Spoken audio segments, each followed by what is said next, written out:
یہ سید احمد کبیر رفاعی، وہ جب ایک گاؤں میں رہتے تھے اور اس گاؤں میں جب ساری چیزوں سے فارغ ہوتے تو کیا کرتے پتہ ہے؟ انہوں نے ایک جھوپڑی بنائی تھی اور جنگل میں رہتے تھے اور جھوپڑی میں بالکل ویران جگہ میں رہتے تھے اور گاؤں میں وہ نکل جاتے تھے دن میں، اور گاؤں میں نکل کر وہ ایک چیز تلاش کرتے تھے. آپ سنو گے، اگر آپ نے نہیں سنا اور پہلی بار سن رہے ہیں تو آپ کو حیرت ہوگی.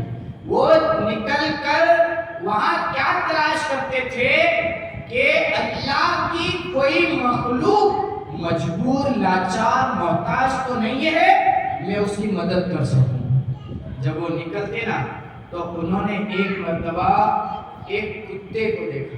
اس کو دیکھا؟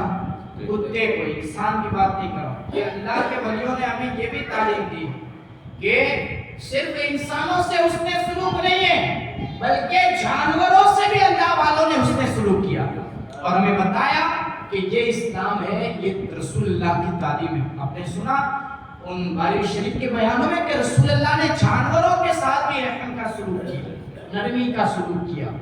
اللہ کے وہ ولی کتے کو جب دیکھتے ہیں تو پورا زخموں سے بھرا ہوا ہے اور معذور ہے، چل نہیں سکتا، پورا میلا کچیلا ہے. اس کتے کو آپ اٹھاتے ہیں اور اس کو لے جا کر اپنی اس جھوپڑی میں جاتے ہیں اور سب سے پہلے اسے نہلاتے ہیں. سننے میں تھوڑا عجیب لگے گا لیکن یہ اللہ کے وہ ولی ہیں جس کو رسول اللہ نے دیدار نصیب کرایا تھا. یہ اللہ کے وہ ولی ہیں.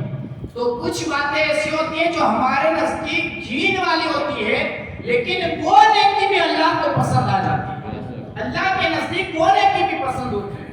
انہوں نے کتے کو نہلایا اور نہلا کر پھر جڑی بوٹی لینے کے لیے گئے. پہلے وہی تھا دوائی وغیرہ، لوگ درختوں سے جڑی بوٹی توڑ کر اسے جو زخم پر لگاتے. جڑی بوٹی لائے اور اس کو پتوں کو کوٹ کر پیس کر اس کتے کے زخموں پر لگایا.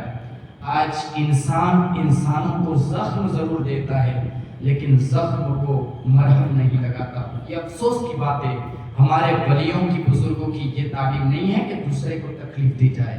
بزرگوں کی تعلیم یہ ہے کہ کہیں زخم نظر آئے تو وہاں پر مرہم لگائے، وہاں پر اس کو تسلی دے، وہاں پر اسے راحت نصیب ہو، ایسا کام کرے. زخمی نہ کرے کسی کے دل کو. اس لیے کہ غوث اعظم غریب نواز فرماتے ہیں کہ اللہ کا راستہ انسان کے دلوں سے ہو کر گزرتا. اگر تم انسانوں کے دل کو خوش کر لو گے اللہ تم سے راضی ہو جائے گا. اگر تم انسانوں کو خوش نہیں کر سکتے تو اللہ تم سے کبھی خوش نہیں کر سکتے. اس لیے انسانوں کو خوش رکھیں. انسانوں میں اپنے پریوار، اپنے گھر والے، اپنے پڑوسی، اپنے رشتہ دار سب کا خیال رکھیں. یہ راضی رہیں گے اللہ تم سے راضی ہو جائے گا. انہوں نے کیا کیا؟ کتے کے زخم پر مرہم لگایا اور مرہم لگا کر اسے پھر ایسے چھوڑ نہیں دیتے بلکہ جہاں اپنا آشیانہ تھا اس کے قریب وہاں پر ان کے لیے بھی انتظام کرتے. جیسے کہ اس کا جو بستر وغیرہ ہوتا ہے اس کو بچھاتے، اس پر اس کو سلاتے اور اس کی دیکھ ریکھ کرتے. اب اگر آپ کے ذہن میں یہ سوال ہے کہ یہ کتا ہے ناپاک، تو یہ میں مسئلہ بھی بتا دوں تاکہ کوئی یہ شک نہ کرے کہ اللہ کا ولی ہو کر کتوں کو اس طرح کس طرح سے قریب آنے دے گا. کتا جو ہے اس کے بارے میں یہ ہے شریعت میں کہ کتا یعنی اس کی جلد جو ہے، اس کا بدن جو ہے، اگر وہ صاف ہے، اس پر کوئی نجاست نہیں ہے، گندگی نہیں ہے، تو وہ جسم اس کا ناپاک نہیں ہے بلکہ اس کی جو لار جس کو ہم کہتے ہیں نا منہ سے جو ٹپکتی ہے لار، وہ لار اس کا لعاب جو ہے، اس کا تھوک اس کو کہا جائے گا، وہ جو ہے وہ ناپاک. یعنی اگر کتا آپ کے قریب سے نکلا بالکل صاف تھا، اس پر کوئی گندگی نہیں تھی، آپ کے قریب سے نکلا اور یہاں سے اسے ٹچ ہو کے چلا گیا، آپ کے لیے ضروری نہیں ہے کہ آپ نہاؤ اس پہ کرو.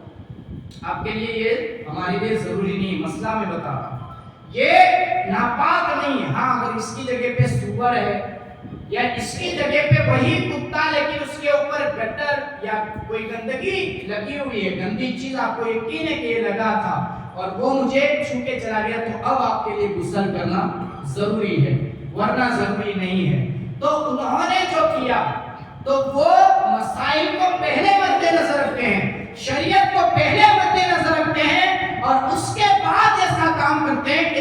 اللہ خوش ہوتا ہے۔ تو بہرحال آپ ساری بات سمجھ گئے ہوں گے۔ تو جب یہ بات میں نے سنی تو بہت خوشی ہوئی اور ایک سبق بھی ملا کہ اللہ کے ولی ہو کر، اللہ کے اتنے بڑے ولی ہو کر وہ کتوں کا اتنا خیال رکھتے ہیں تو وہ انسانوں کے ساتھ کتنا اچھا